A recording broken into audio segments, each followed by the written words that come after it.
right now in Connecticut's news station at 5 o'clock. A state rep attacked at a religious event in downtown Hartford. Fox 61's Brooke Griffin joining us live with how the suspect was caught.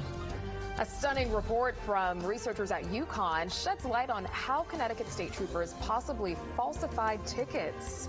How the governor is responding. And more money is going toward building a new transit system for one city. How this could impact your commute in the near future.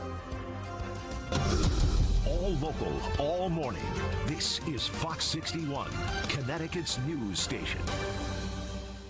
5 o'clock on a Friday Eve. Good morning, sunshine. Thank you for waking up with us here on Fox 61. I'm Symphony Privet. And I'm Keith McGilvery. Great to have you with us. Summer bucket list. Rachel Piscatelli kicking off July 17th to 21st. So I say, hey, get any and all crummy weather out of the way now. Today's not going to be crummy. Great.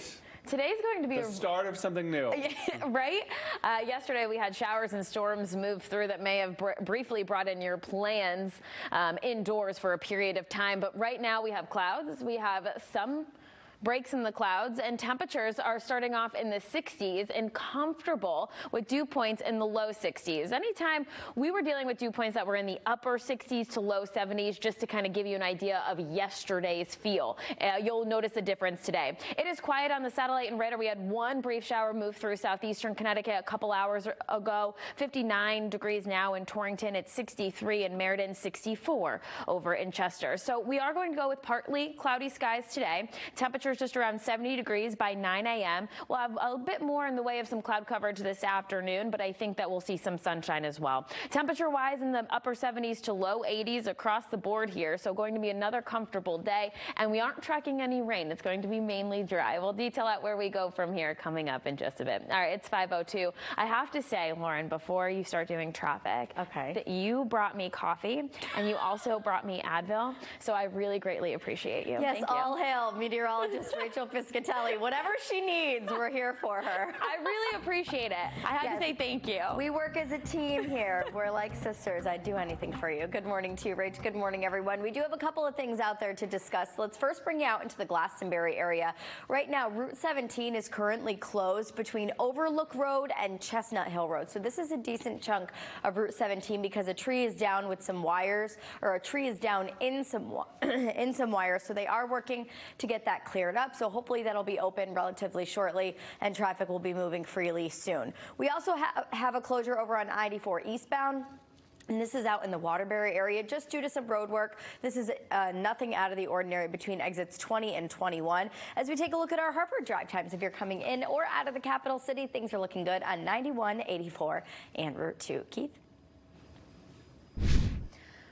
Thank you, Lauren. 5:03 now. A state representative is recovering this morning after being attacked outside of a prayer service. We brought you live coverage of that prayer service right here on the Fox 61 Morning News yesterday. And this morning we are checking in with Fox 61's Brooke Griffin, joining us live in the capital city. Now, Brooke, what have we learned about what happened?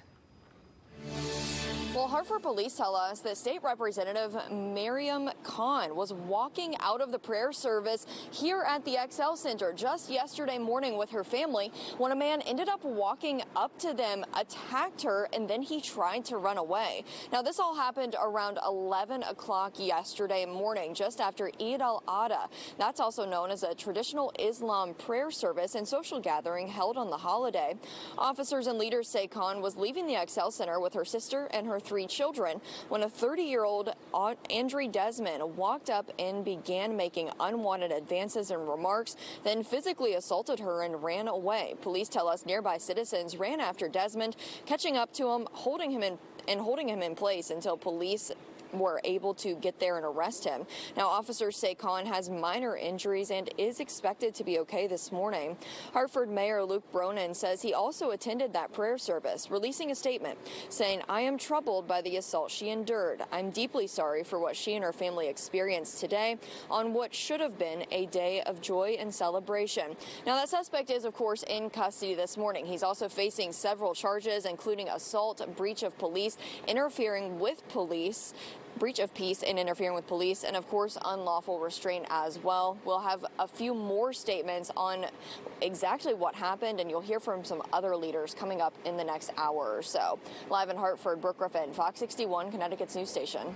We're all kind of just shaking our heads at this one. Thank you for that update, Brooke. I know you were out there. Otherwise, a beautiful event. Yeah, absolutely. And they were just so welcoming and, you know, explaining everything that happened as far as the actual celebration. So, yeah, just very disappointed to hear that happened. All right. Thank you, Brooke. We will see you again at 6 o'clock. It is 5:05 now. 2 more New Haven police officers now off the job for good for their roles in an incident that left a man paralyzed. The New Haven Police Commission voting to fire Betsy Segui and Oscar Diaz just over a year ago. 36-year-old Randy Cox left paralyzed from the chest down while in the back of a police van. Police say Diaz was behind the wheel and slammed on the brakes to avoid another car. Cox, who was handcuffed in the van with no seatbelt, was sent headfirst into the back of the van when it happened. Police say Segui was the supervising officer at the scene of the detention center. Both officers are facing charges for the incident. The behavior of these officers are not indicative of what the New Haven Police Department is about, and the treatment of Mr. Cox was appalling. 2 other officers, Jocelyn Lavandier and Luis Rivera, were fired earlier this month. The 5th officer, Ronald Presley, retired. New Haven police investigating the suspicious death of a baby on Farron Avenue. They say a 10-month-old was found not breathing just after noon yesterday. Unclear where exactly the baby was found, who made that call to police, or how the baby died. Obviously, a lot of questions here. As we learn new information, we'll bring it to you on air through 11 a.m. and across all of our digital platforms. New this morning, one person was hurt in a massive fire in Old Saybrook. This all happening last night on Maple Avenue near Fenwood Beach. And this is the imagery here. No word on whether that individual was hurt or how badly anyone was hurt. Authorities say they are still unclear as to how the fire started as well. Governor Ned Lamont has opened a probe into a report that suggests thousands of traffic tickets may have been falsified. UConn researchers compared CSP data with information from the state judicial system and the state's racial profiling system. Auditors say skewed data makes it appear that troopers ticketed more white drivers than drivers of other ethnicities. However, out of the total number of tickets audited, more than 16,000 were unreported to the state's racial profiling database. Auditors say that may be in violation of the law. I am told, though, there's a small group that are much more likely to have tickets that were not properly registered, so maybe that's a group we ought to focus on. The integrity of our police is paramount. We got to make sure people have confidence there, so we'll get to the bottom of it. Well, the audit began after 4 state troopers in eastern Connecticut were discovered creating hundreds of fake tickets to boost productivity numbers. That was back in 2018. The report now heads to the chief state's attorney office. Lowell Weicker, a former governor known as a political maverick, as he carved his way through Connecticut politics. We're learning this morning he has died at 92 years old. Yeah, and lawmakers say they admired Weicker's courage during issues like Watergate and the Vietnam War. He championed fights for the environment, people with disabilities, HIV and AIDS research, and abortion access. Governor Lamont says he believes Weicker took the lead on issues before they were in the public consciousness. I know it was a battle there at the end, but I stayed in pretty good contact with him over this last 5 years, and I'll miss him every day. He was someone who had quite a perspective on both state and national politics, and we've so appreciated all the advice and mentorship that he's given to us. After leaving office in 1994, he made occasional headlines, floating the idea of running for his old Senate seat in 2006 and supporting Barack Obama in both 2008 and 2012. 5:09 now, unrest unfolding in France after a teen was shot and killed by police. What we know from officials this morning following that deadly shooting.